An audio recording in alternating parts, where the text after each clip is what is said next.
அது அவனுக்கு வந்து வாக்குல குரு இருந்தா விகடகிரி ஆகும், ஒரு பேச்சாளர் ஆகும், ரொம்ப நல்லது. அதே மாதிரி 9ஆம் இடத்துல குரு இருக்கிறது நல்லது. எந்த இடத்துல அவங்க பெரிய லட்சாதிபதி ஆகும் கோட்டை வந்துருச்சாரு, ஒருத்தவங்க 45 வயசாகி கல்யாணம் ஆகல, அதுக்கு குருபலன காரணம் குடைவன்.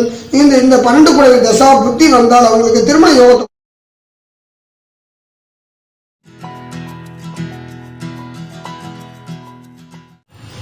நண்பர்களுக்கு வணக்கம்.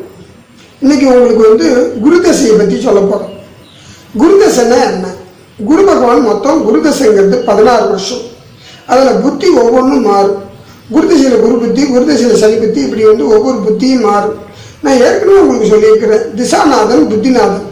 தசை என்பது உடல், புத்தி என்பது மூளை. தசையும் புத்தியும் உடலும் மனமும் மகிழ்ச்சியாக இருந்தால் உற்பத்தி அதிகரிக்கும். முதல்ல குரு பகவான் யார்? குரு பகவான் சொல்லக்கூடியது 9 கிரகத்தில் பொன்னவன். குரு பகவான் ஒரு நல்ல கிரகம் சொல்லலாம். இருந்தாலும் குரு ஒரு ஜாதகத்தில் கெடக்கூடாது. அது கெட்டு தசை நடத்தினா கெட்டதும், நல்லது நல்லா இருந்து தசை நடத்தினா நல்லதும் பண்ணும். அது நம்ம குறை சொல்லக்கூடாது. சுப கிரகத்தில் 9 கிரகத்தில் 2 கிரகம் சுப கிரகம். அது சுக்கிரன் 1, குரு 1. இதில் குரு வந்து பிரகஸ்பதிம்பாங்க, அது முதல் சுக்கிரன். இது தேவகுருன்னு சொல்லுவாங்க. அப்படி கிடையாது, தேவகுரு. அது சுக்கிரனும் தேவகுரு தான், ஆனால் அது அசுரர்களுக்கு குரு, இது தேவர்களுக்கு குரு. அதனால குரு தசை ஒருத்தவங்களுக்கு வரும்போது உங்க ஜாதகத்துல நல்ல இடத்துல இருந்தா அது கல்வி, ஞானம், அறிவு, திறமை, புத்தி இதெல்லாம் கொடுக்கும். அதை நம்ம குறைன்னு சொல்ல. ஆனா குரு தனியா உட்காரக்கூடாது எந்த இடத்துலையும். குரு தனியா உட்காந்து மறைஞ்சா உங்களுக்கு யோகம். குரு தனியா உட்காந்து இந்த மற்ற கிரகத்தோட சேர்ந்து உட்கார்ந்து இருந்தால் அதை விட அபூர்வம். ஏன்னா 1, 2, 4, 5, 7, 9, 10, 11 இங்கெல்லாம் குரு பகவான் சேர்ந்து இருந்தா, மற்ற கிரகத்தோடு சேர்ந்துருந்தா உங்களுக்கு யோகத்தை செய்யும். ஆனால் குரு தனியாக இருந்தால் எந்த நல்லதும் பண்ணாது. ஏன்னா குரு தனியாக நின்னால் அந்த இடம் பால். ஆமாம், குரு வந்து தனியாக இருந்தால் கெட்டு போனால் நல்லது. 3, 6, 8ஆம் இடத்துல குரு இருந்தால் உங்களுக்கு யோகத்தை செய்யும். குரு கெட்டிருந்தா ஒருத்தவனுக்கு புத்தி கெடும். அந்த தசா புத்தி காலத்தில் அவனுக்கு புத்தி கெடும், தேவையில்லாத பிரச்சனையை வருவான். அவனுக்கு வந்து மூளை பாதிக்கும். அது சில பாதிப்பெல்லாம் இவனுக்கு கொடுக்கும். அதனால குரு பகவான் நல்லா இருந்தால் நல்ல கல்வி, நல்ல அறிவு, நல்ல உத்தியோகம், நல்ல திறமை, நல்ல உயர்ந்த நிலையில் அனுப்புறதுக்கெல்லாம் இந்த குரு கை கொடுக்கும். அதே மாதிரி இதுக்கு வந்து குரு பகவான் சொல்லக்கூடியது எந்தெந்த இடத்துல இருந்தால் என்னென்ன பண்ணுங்கிறது மட்டும் ஒரு சுமாராக மட்டும் சொல்லுவேன். ஜென்மத்தில் குரு இருந்தால் அது ஜாதகம் வனவாசம் போவான். வனவாசம்னா வெளியூர், வெளி மாநிலம், வெளிநாடு போகிற யோகத்தை கொடுக்கும். 2ஆம் இடத்துல குரு வந்து 10ஆம் இடத்துல குரு பார்க்கும்போது பல தேசம் செல்வான். அது அவனுக்கு வந்து வாக்குல குரு இருந்தால் விகடகிரி ஆகுவான், ஒரு பேச்சாளர் ஆகுவான், அருமையாக பேசுவான், நியாயமாக பேசுவான். அதுவும் இல்லாமல் அவன் வந்து இன்னொன்று சொல்லலாம், யார் மனசையும் நோகாமல் பேசுவான்னு சொல்லலாம். யாரும் தவறாக யாரையும் நோகடிக்க மாட்டான். ஏன்னா குரு வாக்கில் இருக்கிறது ரொம்ப நல்லது. அதுவும் குரு வாக்கில் வந்து ஆட்சியோ உச்சம் பெற்றால் இன்னும் நல்லது பண்ணும். அதே மாதிரி உங்களுக்கு 4ஆம் இடத்துல குரு இருந்தால் அந்த உயர்கல்வி ஸ்தானங்கிறது 4ஆம் இடம், 5ஆம் இடங்கிறது புத்தி ஸ்தானம். இதெல்லாம் குரு இருந்தால் ரொம்ப நல்லது. அதே மாதிரி 9ஆம் இடத்துல குரு இருக்கிறது நல்லது. எந்த இடத்துல குரு உட்கார்ந்தாலும் 1, 2, 4, 7, 9, 10, 11 இந்த இடத்துல 5ஆம் இடத்துலாம் தனியாக உட்காரக்கூடாது.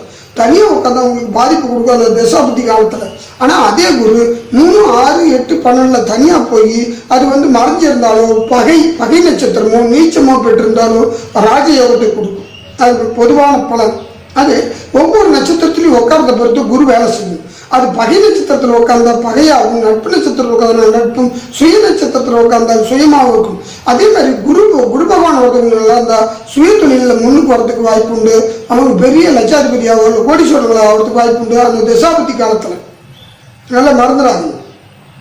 குரு பகவானுக்கு ஒரே ஒரு கோயில் இருக்கிறது ஆலங்குடி.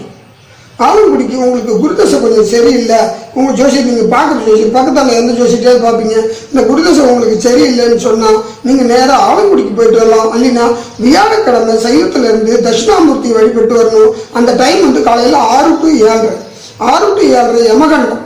வியாழக்கிழமை காலையில் 6 to 7 யமகண்டத்தில் போய் தட்சிணாமூர்த்தி வழிபட்டீங்கன்னா உங்களுக்கு அந்த கஷ்டத்தை குறைக்கும் அந்த குரு பகவான்.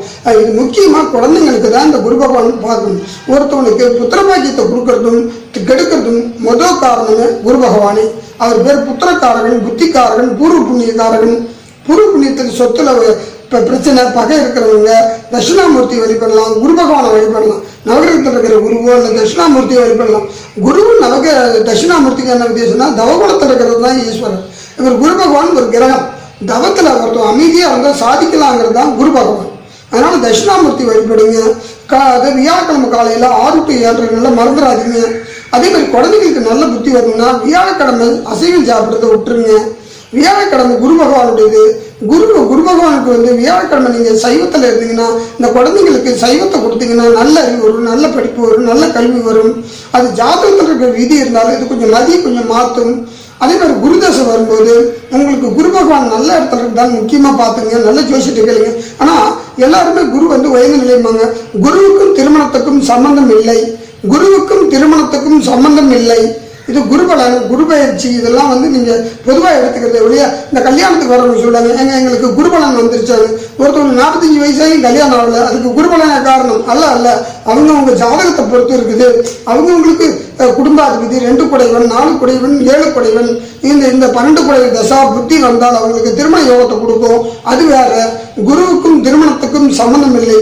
குரு திருமணத்துக்கு ஒரே கிரகம், அதை அப்புறம் பேசலாம். சுக்கராச்சாரியார் அது அப்புறம் அடுத்த உங்களுக்கு தசாபுத்தின்னு சொல்லுவேன்.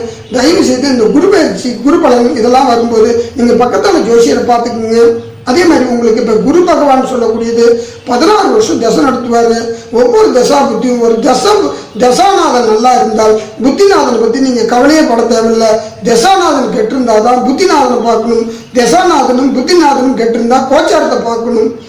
தசாநாதனை மிஞ்சி புத்திநாதனும் புத்திநாதனை மிஞ்சி கோச்சாரமும் வேலை செய்யாது. அதனால உங்களுக்கு தசாநாதனும் புத்திநாதனும் நல்லா இருக்குதான்னு பாருங்க.